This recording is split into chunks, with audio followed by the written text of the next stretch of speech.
Selamat datang di channel ini, tempat kita membongkar asal-usul, sejarah berdirinya, dan cerita-cerita legendaris dari berbagai wilayah Nusantara dan dunia, dengan gaya narasi dramatis dan mudah dipahami.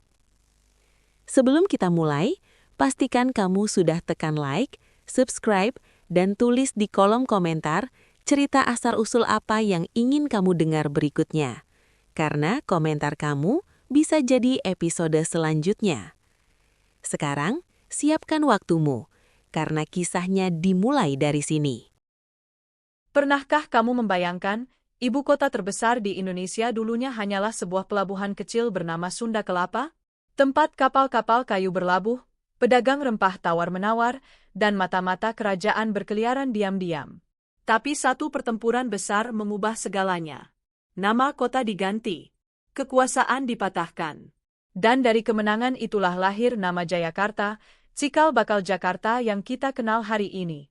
Ini bukan sekadar sejarah, ini adalah kisah perebutan gerbang Nusantara. Jauh sebelum gedung-gedung tinggi berdiri dan jalanan dipenuhi deru kendaraan, di pesisir utara Pulau Jawa berdiri sebuah pelabuhan ramai bernama Sunda Kelapa. Lautnya tenang, namun sibuk. Kapal-kapal kayu berlayar perlahan memasuki muara, layar mereka mengembang tertiup angin asin. Dari kejauhan, tiang-tiang layar tampak seperti hutan yang tumbuh di atas air. Setiap pagi, kabut tipis menggantung di permukaan pelabuhan. Para nelayan sudah kembali dengan tangkapan, sementara pedagang membuka peti berisi lada, pala, dan cengkih, harta paling dicari di dunia saat itu. Aroma rempah bercampur dengan bau garam dan kayu basah. Suara tawar-menawar terdengar dalam berbagai bahasa, Sunda, Jawa, Melayu, hingga bahasa asing dari negeri jauh. Sunda Kelapa berada di bawah kekuasaan Kerajaan Sunda dan menjadi pintu perdagangan penting. Para prajurit kerajaan berjaga di menara kayu, mengawasi setiap kapal yang datang. Tidak semua tamu dipercaya, karena pelabuhan bukan hanya tempat dagang, tapi juga tempat mata-mata dan utusan rahasia keluar masuk. Di tepi pelabuhan berdiri perkampungan nelayan. Rumah-rumah panggung berjajar, dihubungkan jembatan kayu sempit. Anak-anak berlarian membawa jaring kecil, sementara orang tua mereka menjemur ikan di bawah matahari. Kehidupan tampak damai, teratur, dan penuh harapan. Namun para tetua kampung sering berbisik tentang perubahan. Mereka melihat semakin banyak kapal asing datang dengan ukuran lebih besar dan awak bersenjata. Mereka tidak hanya berdagang, mereka mengukur, mencatat, dan bertanya terlalu banyak. Beberapa membawa hadiah, tapi sorot mata mereka menunjukkan niat lain. Pada suatu senja, seorang penjaga mercusuar tua berkata pelan kepada muridnya, "Jika sebuah pelabuhan terlalu kaya, maka ia tak akan lama dibiarkan tenang." Langit memerah seperti pertanda. Burung-burung laut terbang rendah. Ombak memukul tiang dermaga lebih keras dari biasanya. Para pelaut berpengalaman saling berpandangan, tanda cuaca akan berubah. Tak seorang pun di Sunda Kelapa saat itu menyadari bahwa pelabuhan kecil mereka sedang diperhatikan dunia. Bahwa tanah yang mereka pijak akan menjadi rebutan kekuatan besar. Dan bahwa nama Sunda Kelapa kelak akan hilang, digantikan oleh nama baru yang lahir dari perang dan kemenangan. Kisah itu baru saja dimulai. Di sebelah timur pelabuhan Sunda Kelapa, melewati hutan bakau dan aliran sungai yang berkelok, berdirilah sebuah gubuk tua yang jarang didatangi orang. Di sanalah tinggal seorang pertapa sepuh yang dikenal sebagai penjaga pesisir. Rambutnya memutih, janggutnya panjang, dan matanya tajam seperti masih menyimpan api masa muda. Ia bukan bangsawan, bukan pula prajurit, namun kata-katanya dihormati para tetua kampung.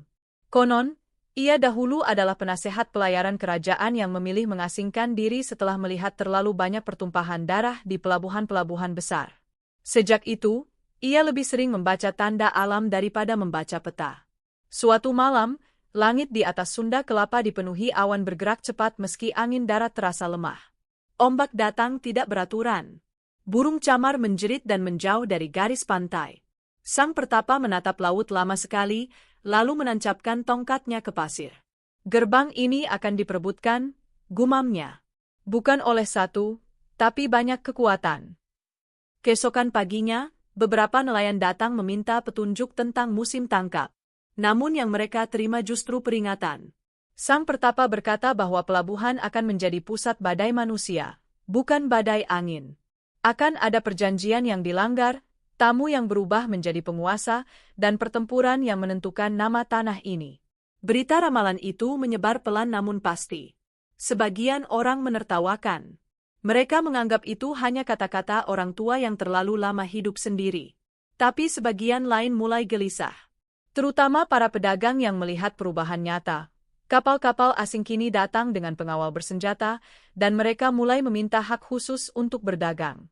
Di pasar, bisik-bisik makin sering terdengar. Ada yang melihat orang asing menggambar garis pantai dan mengukur kedalaman muara. Ada pula yang mendengar tawaran persekutuan rahasia kepada pejabat pelabuhan. Semua tampak seperti dagang biasa, tapi terasa berbeda. Seorang pemuda penjaga dermaga bernama Wira mulai memperhatikan hal yang sama. Ia melihat simbol-simbol aneh di peti kargo dan cara awak kapal asing mengamati benteng kayu kerajaan. Bukan seperti pedagang, tapi seperti penilai medan perang. Saat matahari terbenam, Wira diam-diam mengunjungi gubuk sang penjaga pesisir. Apa benar pelabuhan ini akan jadi medan perebutan? Tanyanya. Sang Pertapa menatapnya dalam. Bukan akan, jawabnya pelan. Sudah dimulai. Hanya saja, kebanyakan orang belum bisa melihatnya. Angin laut berembus lebih dingin dari biasanya. Dan sejak malam itu, rasa tenang di Sunda Kelapa perlahan berubah menjadi rasa waspada. Sebuah massa besar sedang bergerak mendekat, tanpa suara genderang, tanpa kibaran bendera. Baru bayangannya saja sudah cukup membuat langit terasa lebih berat. Beberapa bulan setelah ramalan penjaga pesisir menyebar, cakrawala Sunda Kelapa mulai dipenuhi layar-layar yang tak biasa. Kapal-kapal itu lebih tinggi, lebih lebar, dengan lambung tebal dan meriam logam di sisinya. Mereka datang bukan seperti pedagang Nusantara yang ramah, melainkan teratur dan waspada, seolah setiap perjalanan adalah misi. Saat kapal pertama merapat, awaknya turun dengan pakaian asing, topi lebar, dan sepatu kulit berat. Mereka tersenyum, membawa hadiah, kain halus, botol kaca, dan logam mengkilap. Bahasa mereka terdengar kaku di telinga penduduk, namun seorang penerjemah membantu percakapan. Mereka mengaku ingin berdagang rempah secara tetap dan membangun hubungan persahabatan. Pejabat pelabuhan menyambut dengan hati-hati. Dalam aturan dagang, setiap tamu boleh berniaga, namun tidak semua boleh menetap. Orang-orang asing itu mengangguk setuju, setidaknya di permukaan. Hari-hari berikutnya, aktivitas mereka menarik perhatian. Mereka bukan hanya berdagang, tapi juga mencatat. Mereka mengukur panjang dermaga, menghitung gudang, memperhatikan jumlah prajurit jaga. Mereka sering bertanya tentang jalur sungai dan desa di hulu. Terlalu rinci untuk sekadar urusan jual-beli. Pemuda penjaga dermaga, Wira, melihat sendiri bagaimana beberapa awak kapal memeriksa arus air dan kedalaman tambatan dengan alat logam. Saat ditegur, mereka hanya tersenyum dan berkata itu demi keselamatan pelayaran. Namun sorot mata mereka dingin dan penuh hitungan. Tak lama kemudian, permintaan baru diajukan, izin membangun gudang permanen dekat pelabuhan. Alasannya agar barang dagang tidak rusak oleh hujan. Sebagian pejabat tergoda, pajak dan upeti yang ditawarkan sangat besar. Namun sebagian lain menolak, karena gudang permanen berarti pijakan tetap. Perdebatan terjadi di balai pelabuhan. Pedagang lokal khawatir akan kalah saing jika orang asing mendapat keistimewaan. Prajurit kerajaan memperingatkan bahwa bangunan tetap bisa berubah menjadi benteng. Di tengah ketegangan itu, satu kejadian membuat suasana makin panas. Sebuah kapal dagang lokal mengeluh muatannya ditolak masuk gudang sementara milik kelompok asing, padahal sebelumnya dijanjikan boleh berbagi tempat. Terjadi keributan kecil. Senjata hampir terhunus sebelum akhirnya diredakan. Malamnya, api unggun para nelayan dipenuhi cerita dan kecurigaan. Sunda Kelapa tak lagi terasa sama. Senyum tamu-tamu baru terasa seperti topeng tipis. Wira kembali teringat kata-kata penjaga pesisir, gerbang ini akan diperebutkan. Dan kini ia mulai melihat tanda paling jelas, perebutan itu tidak selalu dimulai dengan serangan, tapi dengan izin kecil yang diberikan sekali saja.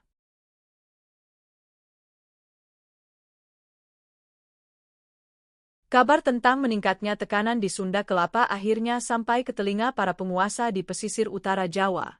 Jalur perdagangan yang gelisah bukan hanya mengancam satu pelabuhan, tapi keseimbangan seluruh wilayah. Dari barat ke timur, para saudagar mengeluh. Harga rempah dimainkan, kapal diikuti, dan perjanjian dagang mulai dilanggar diam-diam. Di Kesultanan Demak, para pemimpin berkumpul dalam musyawarah. Nama Sunda Kelapa disebut berulang kali, bukan sekadar pelabuhan, melainkan pintu gerbang strategis. Jika gerbang itu jatuh ke tangan kekuatan asing, maka arus perdagangan Nusantara bisa dikendalikan dari luar. Maka diputuskan untuk mengirim seorang panglima yang bukan hanya ahli perang, tetapi juga ahli membaca situasi. Namanya dikenal luas, Fatahillah. Ia bukan prajurit gegabah. Ia perencana, pengamat, dan pemimpin yang sabar. Kemenangannya sering diraih sebelum pertempuran dimulai, lewat strategi. Rombongan kecil berangkat tanpa banyak tanda kebesaran. Mereka datang sebagai utusan dagang dan ulama, bukan pasukan perang. Tujuannya satu, melihat langsung keadaan Sunda Kelapa dan membangun dukungan dari dalam. Saat tiba, Fatahillah tidak langsung menemui pejabat pelabuhan. Ia justru berjalan menyamar di pasar, berbincang dengan pedagang, duduk bersama nelayan, dan mendengar keluhan kuli angkut. Dari percakapan sederhana itulah ia menyusun gambaran utuh bahwa pengaruh asing sudah mulai menekan dari sisi ekonomi dan keamanan. Ia juga bertemu Wira, penjaga dermaga muda yang sejak awal curiga. Dari Wira, Fatahillah mendapat detail penting, pengukuran benteng, pencatatan patroli, dan permintaan gudang batu. Semua cocok dengan pola perebutan pelabuhan di tempat lain. Jika mereka membangun pijakan, mereka akan menancapkan kuasa, kata Fatahillah pelan. Malam harinya, pertemuan rahasia diadakan di rumah seorang saudagar lokal yang setia pada kepentingan Nusantara. Beberapa tokoh pesisir hadir. Tidak semua berani terang-terangan, namun cukup banyak yang khawatir. Dalam pertemuan itu, Fatahillah tidak menawarkan perang, ia menawarkan persiapan. Ia menyarankan penguatan jaga malam, pembatasan izin bangunan, dan penyatuan sikap pedagang agar tidak mudah dipecah dengan harga tinggi. Ia juga mulai memetakan titik lemah pertahanan pelabuhan, bukan untuk menyerang, tapi untuk mencegah direbut. Sebelum pertemuan ditutup, ia berkata tegas, "Pelabuhan ini belum jatuh. Tapi kalau lengah, ia bisa jatuh tanpa satu panah pun dilepaskan." Angin malam berembus membawa bau laut dan firasat perubahan. Untuk pertama kalinya sejak kapal-kapal asing datang, Sunda Kelapa tidak hanya merasa terancam, tapi juga mulai bersiap melawan. Dan di balik persiapan senyap itu, rencana besar sedang dirajut.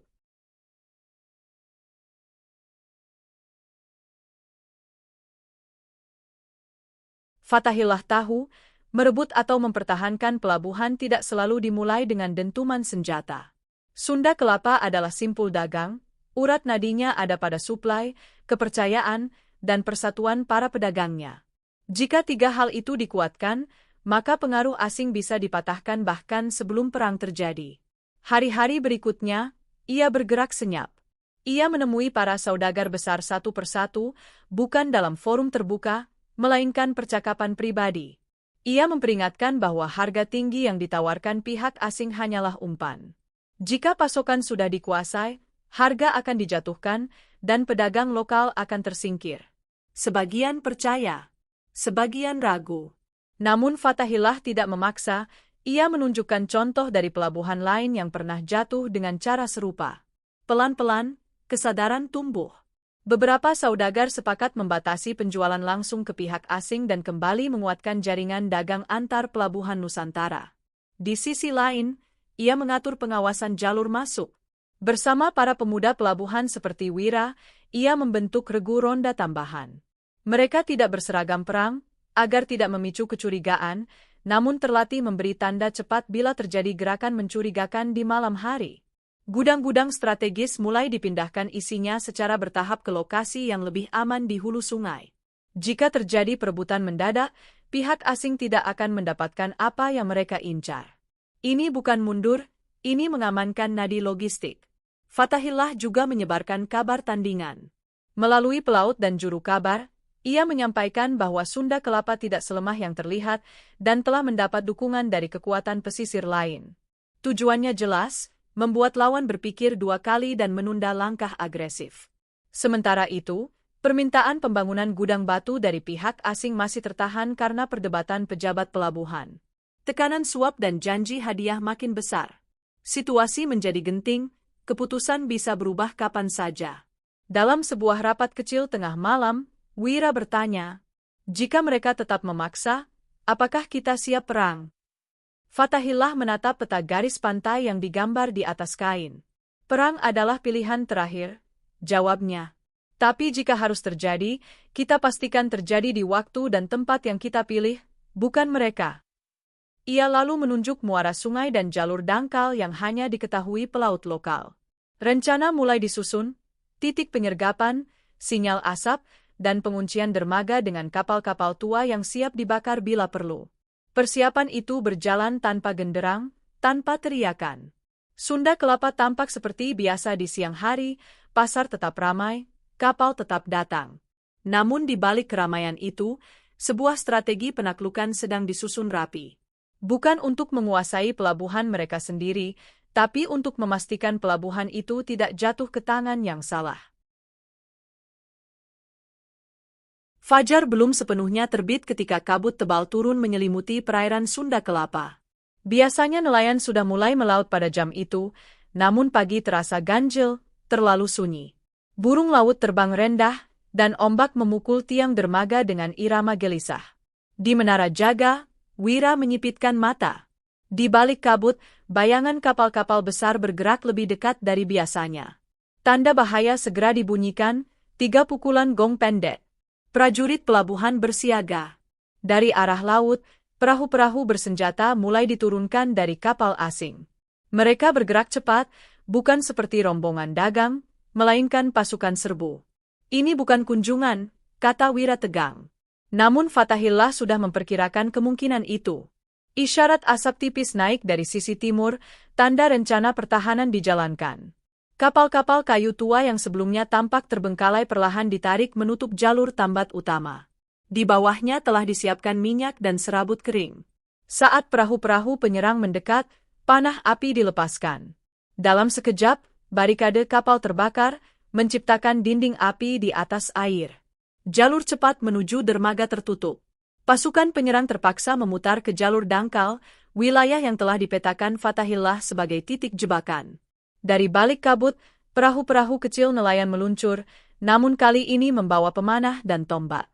Mereka menyerang cepat lalu mundur, memecah formasi lawan. Bentrokan pecah di atas air. Teriakan dan dentang senjata bercampur dengan letusan kecil meriam kapal. Di darat, pasukan pelabuhan mempertahankan gudang dan menara.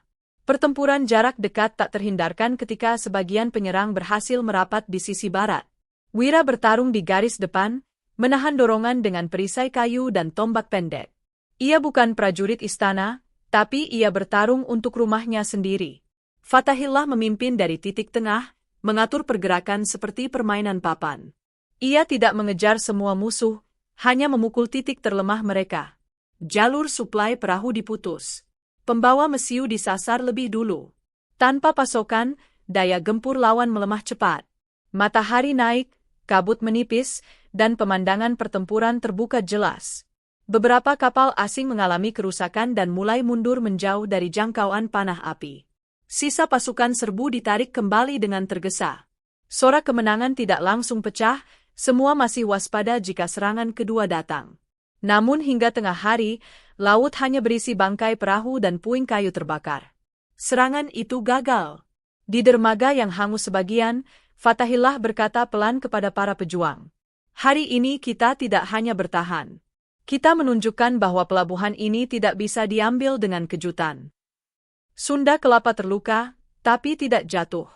Dan dari asap pertempuran itu, sebuah perubahan besar akan segera lahir, termasuk nama baru yang kelak mengguncang sejarah. Asap pertempuran masih tercium di udara Sunda Kelapa selama berhari-hari. Tiang dermaga yang hangus berdiri seperti saksi bisu. Beberapa gudang rusak, perahu terbakar terdampar di tepi pantai, dan tanah masih menyimpan bekas pijakan pertempuran. Namun satu hal jelas, pelabuhan itu tidak jatuh. Ia bertahan. Rakyat mulai kembali beraktivitas, meski dengan kewaspadaan baru. Para nelayan memperbaiki jaring.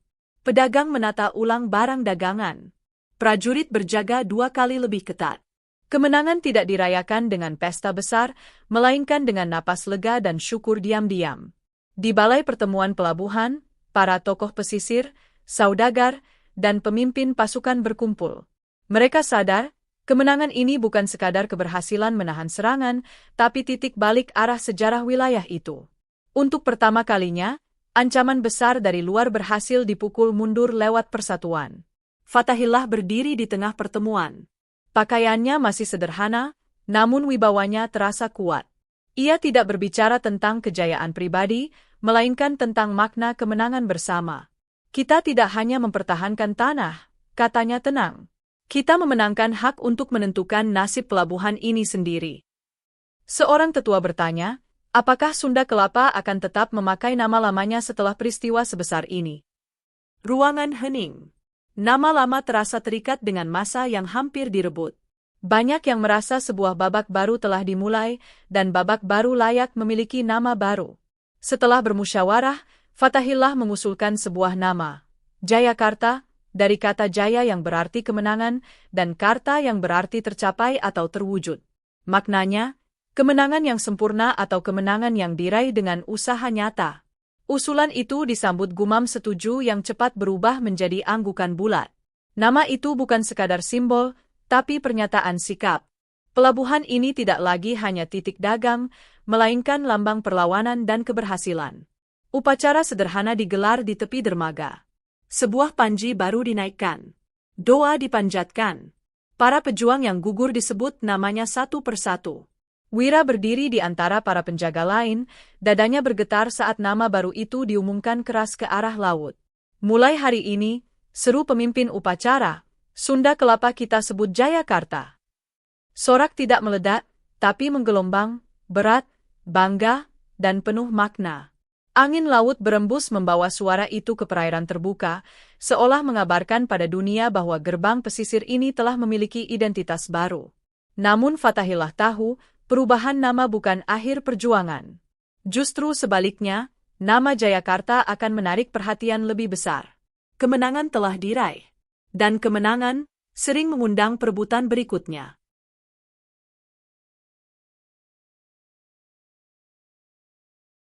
Nama Jayakarta mulai dikenal di sepanjang jalur pelayaran. Kapal-kapal yang singgah membawa cerita tentang pelabuhan yang berhasil memukul mundur serangan dan bangkit dengan nama kemenangan. Reputasi itu membawa kebanggaan, sekaligus mengundang ancaman baru. Gerbang dagang yang kuat selalu menjadi incaran. Tahun-tahun berlalu, dan Jayakarta tumbuh semakin sibuk.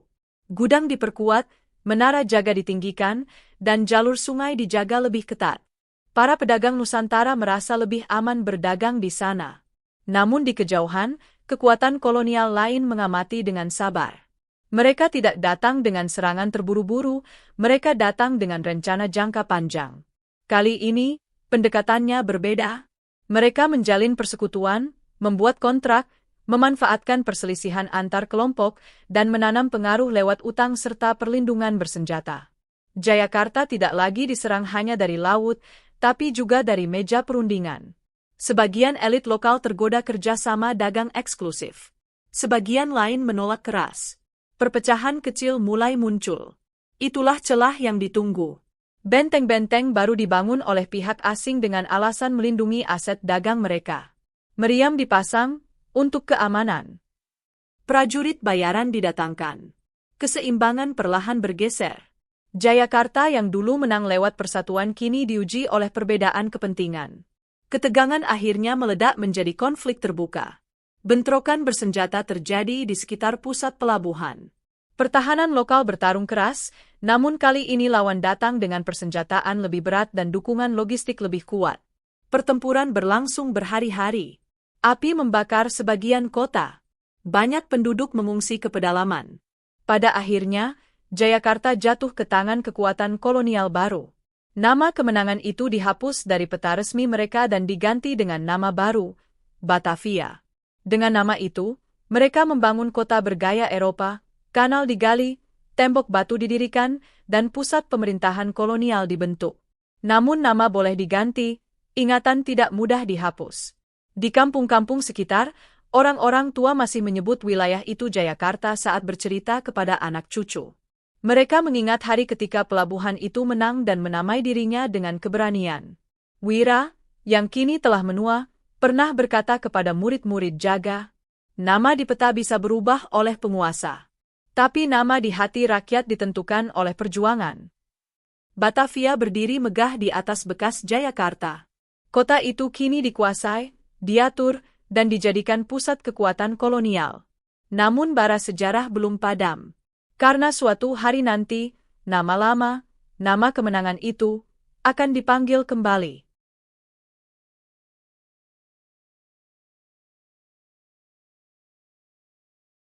Berabad-abad setelah Jayakarta diganti menjadi Batavia, kota itu berubah menjadi pusat kekuasaan kolonial yang sibuk dan keras. Kanal-kanal membelah wilayah, gedung batu berdiri kokoh, dan benteng menjaga setiap sudut penting. Batavia menjadi jantung pemerintahan dan perdagangan, namun juga saksi penderitaan banyak rakyat yang hidup di bawah aturan asing. Di balik kemegahan bangunan, kehidupan tidak selalu sejahtera. Pajak tinggi, kerja paksa, dan pembatasan hak membuat keresahan tumbuh dari generasi ke generasi. Perlawanan memang sering dipadamkan, tetapi semangatnya tidak pernah benar-benar hilang.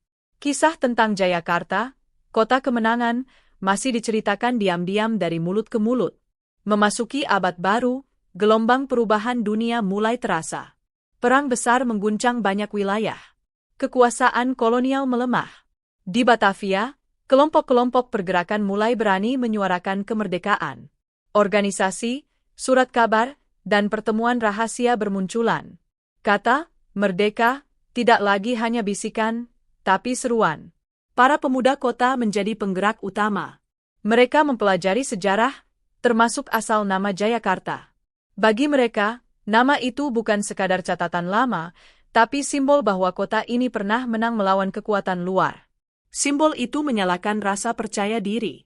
Ketika kekuasaan kolonial lama runtuh dan pendudukan baru datang di masa perang, nama Batavia dianggap sebagai warisan penjajahan yang harus ditinggalkan. Para pemimpin lokal mencari nama yang menghidupkan kembali jati diri wilayah itu. Pilihan jatuh pada bentuk singkat yang kuat, Jakarta, turunan dari Jayakarta.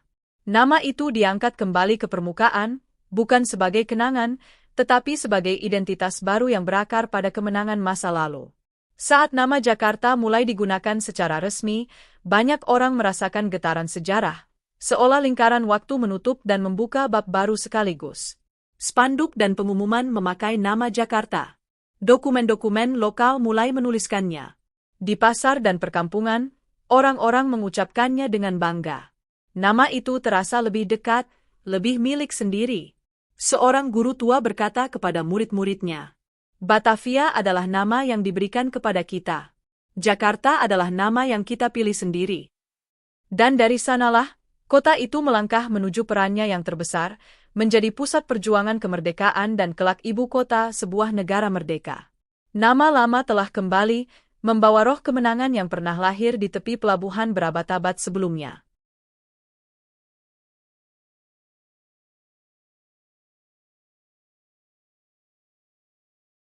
Nama Jakarta akhirnya berdiri tegak, bukan lagi sekadar sebutan, tetapi lambang kebangkitan. Dari pelabuhan kecil Sunda Kelapa, menjadi Jayakarta sang kota kemenangan, berubah menjadi Batavia di masa penjajahan, lalu kembali ke jati dirinya sebagai Jakarta. Setiap nama meninggalkan jejak, namun yang terakhir membawa semangat merdeka. Setelah gelombang perjuangan kemerdekaan menguat, Jakarta menjadi pusat pergerakan, tempat rapat, strategi, dan seruan kebebasan disusun. Jalan-jalannya menjadi saksi pawai, pidato, dan pengorbanan. Rumah-rumah sederhana menjadi tempat diskusi rahasia. Kota ini bukan hanya lokasi, tapi panggung sejarah. Pelabuhan tua tetap berdiri di utara, Sunda Kelapa, dengan perahu pinisi yang masih berlabuh seperti bayangan masa lalu. Di sanalah asal kisah ini bermula. Para nelayan masih menatap laut yang sama, meski zaman telah berubah. Ombak yang memukul dermaga seolah membawa bisikan cerita berabad-abad. Gedung-gedung modern kini menjulang, menggantikan rawa dan hutan bakau. Jalan raya menggantikan jalur tanah. Cahaya kota tak pernah benar-benar padam. Namun di balik hiruk-pikuknya, Jakarta menyimpan lapisan-lapisan waktu, pelabuhan, pertempuran, perebutan, dan kemenangan. Sejarawan berkata bahwa kota besar dibangun oleh perdagangan dan kekuasaan. Tapi rakyat tahu, kota besar bertahan karena keberanian dan ingatan. Nama Jakarta hidup karena pernah diperjuangkan, hilang, lalu direbut kembali. Jika berdiri di tepi laut saat senja dan memandang kapal-kapal datang dan pergi, mudah membayangkan masa ketika layar kayu memenuhi cakrawala dan nasib wilayah ini dipertaruhkan. Dari sanalah takdir kota ditulis oleh pedagang, prajurit, ulama, pemimpin, dan rakyat biasa. Warisan terbesar Jakarta bukan hanya gedung, jalan, atau jabatan ibu kota. Warisannya adalah semangat untuk menang dan bangkit kembali, seperti makna Jayakarta yang menjadi akarnya. Dan setiap kali nama Jakarta disebut, tanpa disadari kita mengulang sebuah pesan lama. Bahwa kota ini lahir dari perjuangan, tumbuh dari perebutan, dan bertahan karena keberanian.